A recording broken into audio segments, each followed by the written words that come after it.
employees aren't allowed to reveal information about their work to third parties without getting specific approvals first. Then there are plenty of people who just can't check their emails and aren't able to respond in the roughly 48-hour time frame. If you have, for example, Defense Department employees who are on duty, tours, and remote locations. That's also now in addition to the many workers who have been put on administrative leave and can't log into government devices or emails. And beyond all that, the email also says not to include any confidential information. For many people who work in roles that deal with intelligence, defense, national security, and other similar issues, most, if not all, of their work is confidential or top secret. And even just revealing the non-confidential elements, it could still be a problem, with one active duty military officer, for example, telling the Washington Post, even if people It's so worthless. TikTok, you are such garbage. Why does anyone use you? Which is a national security violation. With them adding, the military cannot function without the DoD federal workforce. This is a national security issue to treat the workforce this way. So now, as a result, we've seen many agencies and divisions issuing their own directives to employees, explicitly telling them to not comply. And like I mentioned at the top of this, that includes Tulsi Gabbard, the director of the Office of National Intelligence. They're writing a message reviewed by the New York Times where she ordered all intelligence community officers not to respond to the email, citing the inherently sensitive and classified nature of our work. With the Times then also reporting that similar instructions were given to employees of the Departments of Defense, State, Energy, Health and Human Services, and Homeland Security. And this is according to the New York Post. The directives not to respond to the email also extended to the Departments of Education and Commerce. Then also, in all the confusion and chaos, numerous federal employees across different agencies received contradictory messages. So, for example, on Saturday, the Washington Post reporting that the Justice Department told all managers that their employees should be instructed to submit responses by the deadline. Then, the next day, Kash Patel, now the director of the FBI, which is part of the DOJ,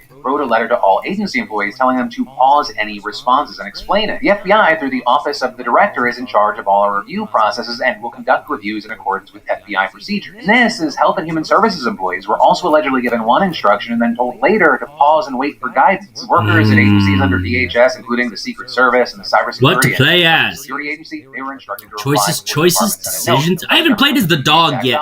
Let's play as the dog. Didn't even think that the email was real at first, with leaders at the National Oceanic and Atmospheric Administration initially sending a message to some staff saying it is possible that this new message sent outside of normal business hours was sent in error and or is a phishing attempt, right? Instructing them to not respond until the message could be verified as authentic. And as if this could not get any more confusing, it's also been reported that the email made its way into the inboxes of people who weren't supposed to get it at all. Right? This email was just meant for the executive branch, but sources told the Washington Post that some judges and judiciary staff, they received it as well, despite the fact that they literally work in the judicial branch. So unsurprisingly, Musk's post and the OPM email, they've generated a ton of backlash. Where you had unions that represent federal workers and Democrats slamming the move, echoing the widely held legal consensus that Musk's threat is illegal and urging more departments to tell their employees not to respond. With one of the most notable responses coming from Senator Tina Smith, who got into a heated back and forth with Musk after tweeting, "This is the ultimate dick boss move from Musk, except he isn't even the boss, he's just a dick." And adding, "I'm on the side of the workers, not the billionaire asshole bosses." But this also is very significantly here, we even saw some Republicans chiming in. For example, Senator Lisa Murkowski calling the request absurd and defending government employees, writing on X, "If Elon Musk truly wants to understand what federal workers accomplished over the past week, he should get to know each department and agency and learn about the jobs he's trying to cut." And beyond that, you also had at least one Republican lawmaker questioning the legality, with Representative Michael Lawler telling reporters, "I don't know how that's necessarily feasible. Obviously, a lot of federal employees are under union contract." Right to that point, just this morning, we saw unions representing federal employees bringing a lawsuit against Musk's resignation threat, with them arguing that it violated procedural requirements under the Administrative Procedure Act. But still, throughout all of this, Musk has continued to double down, continually making posts reaffirming his support for the initial threat. And as far as how Donald Trump has responded to all this, he initially indicated his support with a SpongeBob meme making fun of the outrage, which I know it's 2025, but what a fucking cursed sentence. But you also had Trump taking a firmer non-meme stance during a press conference with French President Emmanuel Macron this afternoon. I thought it was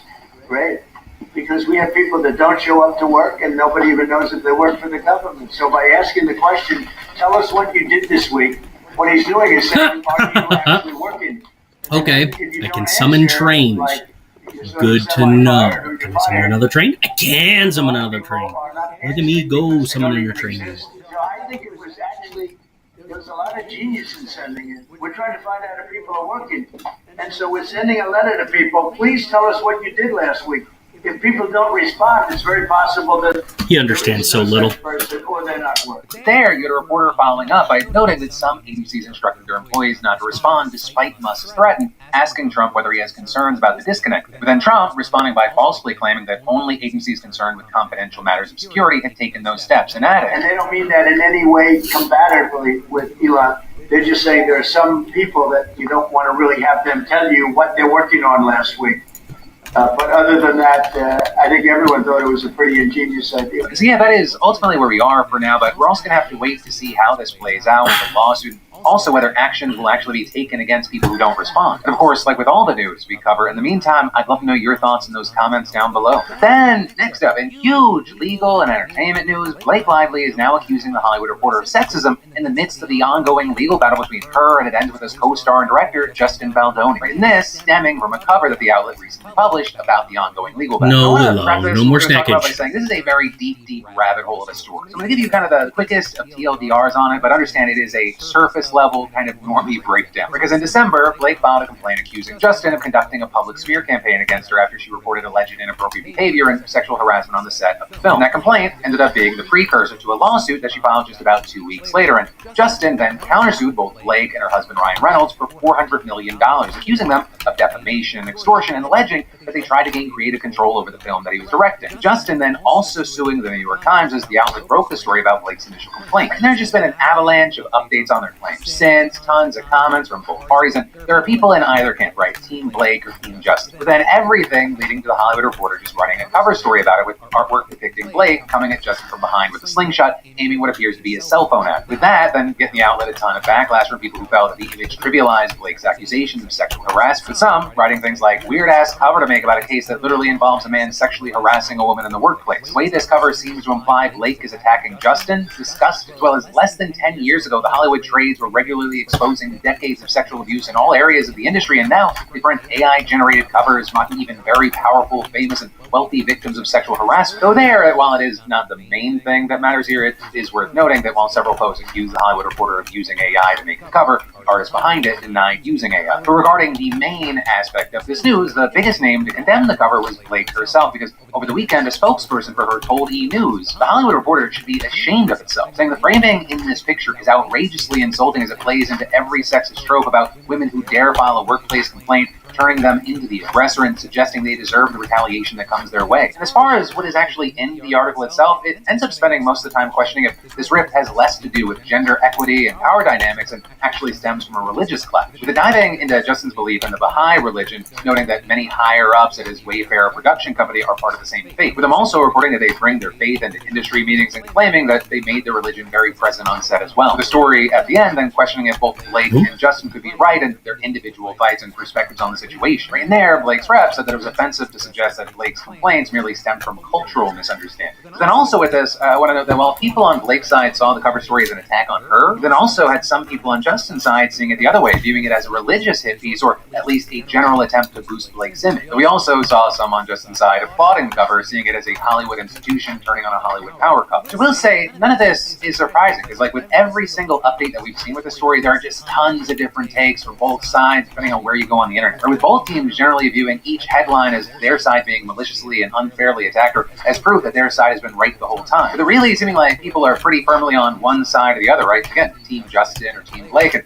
The Cut even just did a report noting that you can see that a lot of tabloids are even appearing to take sides of their own in the cover. We're seeing some are fast to report what Justin's team's saying or what Justin's feeling, and others about Blake's side of the story. And so with this likely being far from the last time that we hear about this case, I really would love to know what your thoughts are. Or whether it be about the cover story today and the reactions today, or just the whole situation in general. I'd love to hear from you. And then we'll get to more news in just a moment. But first, if you were born after 1970, there's a good chance your first razor was a multi-blade. And notably, since then, 2/3 of men expect irritation when shaving, which, just means that we've accepted face burn. And this is, how about 2 billion plastic razors are going straight into landfills every year in the U.S. alone? But then with that, enter Henson Shaving. The thought leader is focused on what matters, a skin-healthy shave. I mean, I've been using Henson long before they became a sponsor. After my first shave with this razor, no joke, it was the healthiest shave I've ever had. You see, most razors razors, they let the blade wobble, and with that, would you want your kitchen knife flexing while cutting? No. Henson's razors are precision engineered, and the same Canadian aerospace shop made parts for the frickin' Mars rover. These blades, they extend 1,000th of an inch, securing a stable, skin-friendly shave. This razor, it lasts. What's up, Kane? You spend only $3 to $5 a year on replacement blades. There's no subscription fees. There's just What's going on in the land of you? So y'all just head to hensonshaving.com/DeFranco to pick the razor for you and use code DeFranco to get a pack of 100 blades free with your razor. This is enough for 2 years of shaving. Just make sure you add it to your cart. There's a free pack of 100 blades when you head to hensonshaving.com/DeFranco or scan the QR code on screen and use code DeFranco. But then, next up today, we have news that begs the question, what do you do when the very people who are supposed to care for you instead imprison you, gaslight you, and exploit you for money? But with that, apparently one of the main answers is sue them into oblivion, because that is exactly what's happening to the Psychiatric Institute of Washington, which notably is the only for-profit psych hospital in D.C. While this whole situation involves a lot of huge allegations, this lawsuit specifically focuses on one particular plaintiff, simply known as Jane Doe, with it stating that last April, Jane Doe got into an argument with her soon-to-be ex-husband and then went for a walk to calm down. But then with that, her husband reportedly told the police that she was suicidal and had borderline personality disorder. In this, even though according to the lawsuit, neither claim was true, but still, the cops reportedly surrounded her, handcuffed her, and took her to the city's 24-hour behavioral health crisis center, where a physician reportedly spoke with her for less than 5 minutes, and then after telling her she needed to spend time with her emotions, involuntarily committed her for the night. And with that, reportedly around 9 p.m., a nurse observed that Doe was calm and denied suicidal ideation. But then, that same night, a different doctor who she reportedly had never met transferred her to the psych hospital for a 7-day involuntary commitment, leaving her stunned and terrified. And so off she goes, reportedly restrained in an ambulance, and when she gets there, she meets a resident psychiatrist, with that doctor then reportedly describing her as calm, cooperative, and engaged in conversation, with him notably adding that she was very future-oriented and had a strong desire to live. And they actually also noted that she didn't have any psychiatric history except for a diagnosis of adjustment disorder that she said stemmed from stress. And in fact, the doctor's assessment of her was glowing, with him observing a linear and logical thought process, no delusions elicited, denial of suicide, no hallucinations,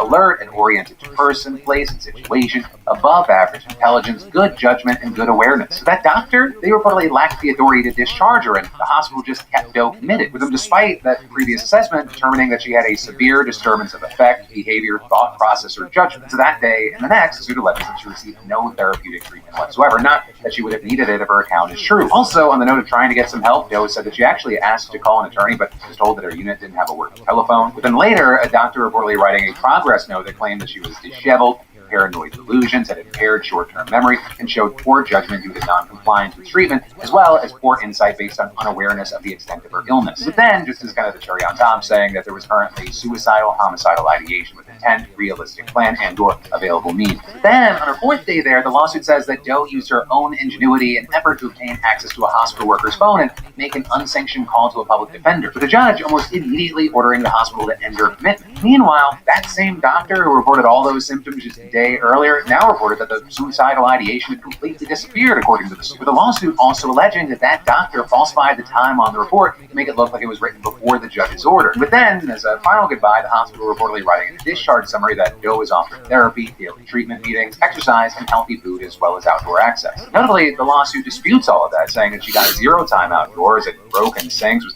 uncomfortably cold, and received a grand total of 30 minutes of therapy over 4 days. But this also, as she says, she's not the only one in that hospital being abused, and in fact, her lawyers claim it wasn't the only hospital with these kinds of practices, right? And that because they say that it was acquired by Universal Health Services, right, the largest operator of private for-profit hospitals in the country in 2014. With more than 400 facilities in the United States and UK, the company allegedly lures in patients and involuntarily commits them regardless of whether it is medically necessary, just to squeeze insurance payments out of them. With the lawsuit also citing a 2023 earnings call here in which United's chief financial officer reportedly said that, quote, increasing occupancy is the most significant opportunity we see in our behavioral business, as well as referencing another call in which he reportedly acknowledged a corporate strategy of simply admitting patients whose insurance will pay us more. And for some additional context here, these allegations aren't even new. But I mean, in 2020, the company and one of its facilities in Georgia agreed to pay $122 million to settle very similar claims. Claims including that they billed for medically unnecessary inpatient behavioral health services, billed for services that were not delivered, and paid kickbacks to federal health care beneficiaries. beneficiaries. And so now with all this, you have DC's Deputy Mayor for Health and Human Services telling the Washington Post that in less than 5 months, the city has reviewed 600 cases, or nearly every involuntary admission to the hospital. In this newest lawsuit, it is trying to rope in thousands of former patients who were involuntarily committed as part of a class action against Unite. Right? And so if that happens, we may or may not see a lot more stories like Jane Doe's coming out in the future. But then, next up in big international news, we need to talk about Germany and their election, because it's very big news, but depending on where you go, it is being explained in a wildly different manner as far as what this means. And where I'll start here is that Germans woke up this morning to a very, very different political landscape after parties on the right won big in yesterday's election. With seeing Friedrich Merz's conservative CDU winning nearly 29% of the legislative seats, while the ruling SPD, which had scored almost 26% of the seats in 2021, is looking like it might get just barely 16%. So that means Merz is expected to be the next chancellor of Germany, marking a return to power for the CDU, which had long ruled under Angela Merkel, but also possibly the biggest winner from the election were the far-right AfD. In the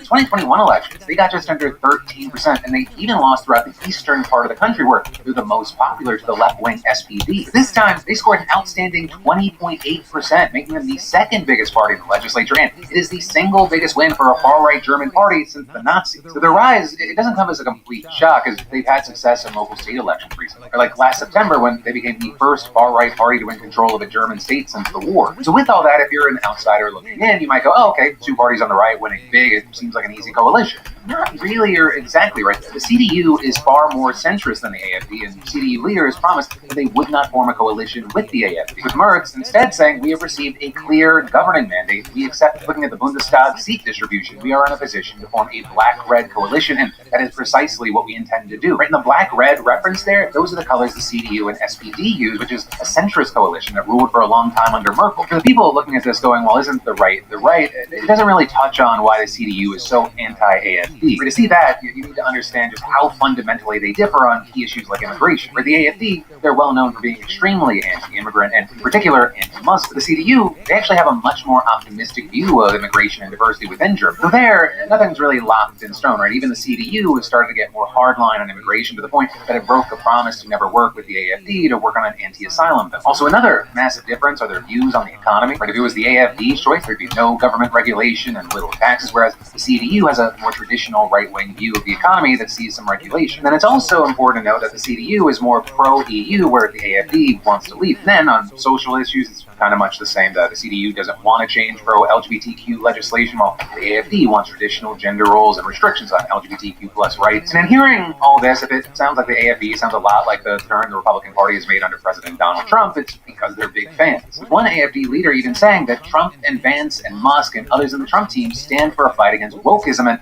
for a fight for the freedom of speech, and these are things we can also agree on. And this is folks like Elon Musk. We're not shy about showing your support for the AfD. But if you've opened up Twitter over the past weeks and months, I mean, you've probably seen he's made a ton of posts on X pushing for Germans to vote for the AfD. Also, with this election, I think another interesting thing to touch on are the demographics of the vote. With the short version being, the CDU didn't really do that well with young people. And instead, we saw them largely going for either the AfD or the Left Party. The Left Party actually performing better in that demo, even though they underperformed everywhere else. Also, the vote highlighted how differences stemming from the Cold War are still around. We saw the AfD winning every state in eastern Germany minus Berlin, which itself was split between East and West. There's also mimicking differences in things like religion. One of the biggest questions from here is, well, what happens next? In the long term, there are beliefs now that this could show that the AfD is going to score huge in the 2029 elections, which led to Merz saying, this election might be our last chance to restore public trust. But as far as the here and now, right, in the short term, Merz is likely to be chancellor, and he hopes that a power-sharing agreement with the SPD will be made by Easter. But also, possibly one of the biggest shakeups from this election will be what happens international. Because if you hopped online, Trump seemed to be very pleased by the results, saying, looks like the Conservative Party in Germany has won the very big and highly anticipated election, saying much like the USA, the people of Germany got tired of the no common sense agenda. But the thing I'll say there is that the Conservative Party there, and specifically Merz, they don't seem to like Trump very much. But following his victory, he came out and bashed the Trump administration for being so blatant about its support for the AfD. And on top of that, Trump has shaken Merz's former belief in NATO, with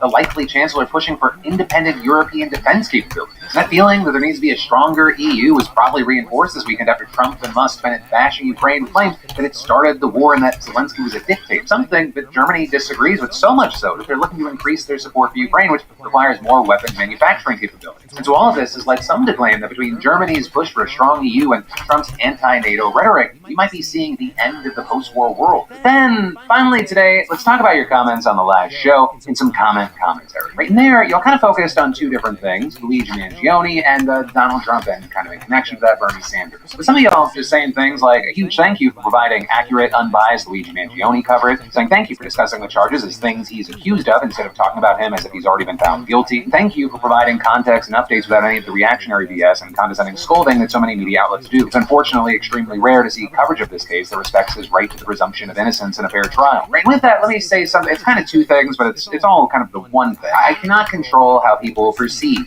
the words that I put out there or the things that I put out there. Right, and that stands for everyone, regardless of anyone's intent. You can't fully control how people receive your words. So with that, I'll say, too, the words that I use on this show are very much meant to, yes, explain the reality of the situation, but also talking about it in the terms of what is legally correct. Right? So in certain circumstances, I may have a personal opinion that someone is just outright lying about something. But that's why I might opt to say they said something that was untrue. Well, no one is going to bat 1,000. I try to not be super loose with my language. So then, to bring it back to Luigi Mangione is technically accused of a crime. And at this specific moment, that's the case, and that's how I'm going to talk about it. So separate from that, a big part of the conversation around Luigi was, how are they going to find someone that isn't aware of this situation? So with jury selection, I think it's going to be more focused on, do you think you could be unbiased? And there we have people saying things like, what's going to be hard for the prosecution for Luigi might be finding a juror that hasn't been screwed by a health insurance company. So there we saw some replying saying, it's worse than that. Nobody in my family has been screwed by an insurance company, but I'd still side with them. But then, like I said, there was a lot of conversation around Donald Trump, right? Because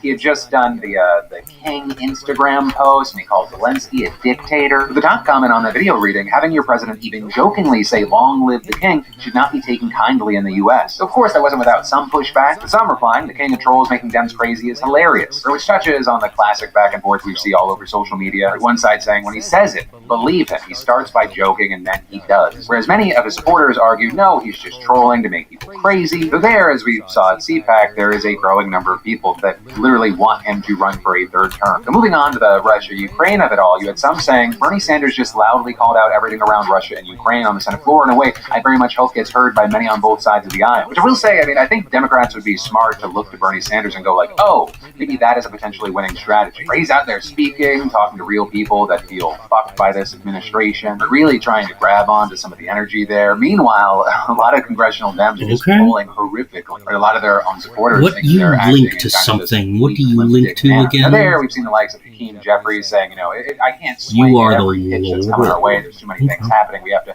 really just focus on the big stuff. But I don't know. So far, it seems like a losing strategy. But who knows? Maybe we're just in the middle of the Democrats pulling off some 5D chess, a rope-a-dope bullshit. But no, it just feels like they're getting punched in the back of the head. But then the rest on this topic is really focused on Zelensky. With y'all saying things like calling Zelensky a dictator and saying Ukraine started the war while also in the same breath saying we paid the most to them and excluded them from peace talks is wild. As well as Zelensky is more of a leader of the free world than Trump will ever be. Saying UK stands by Ukraine, Slava Ukraine. As well as I am Russian and I audibly gasped when I heard the absolute lunacy Trump was spewing. So then finally, to bring everything back around and just tie this section off with a bow, Reed Silver saying, great job, Trump. You just made the perfect case for why Luigi Mangione can be eligible to run for president in 2028. With that, seeming to reference Trump saying he who protects his country commits no crime. But that, my friends, is the end of your Monday evening, Tuesday morning dive into the news. I'll just ask you to remember two things. One, remember to... Hello, everybody, and welcome back to Craft of Exile. I'm going to go ahead and call it here. Not much going on, so have a good day, guys. Any others with your friends? Check out Apex Hosting and use code CaptainSparkles or go to the link in the description and get 25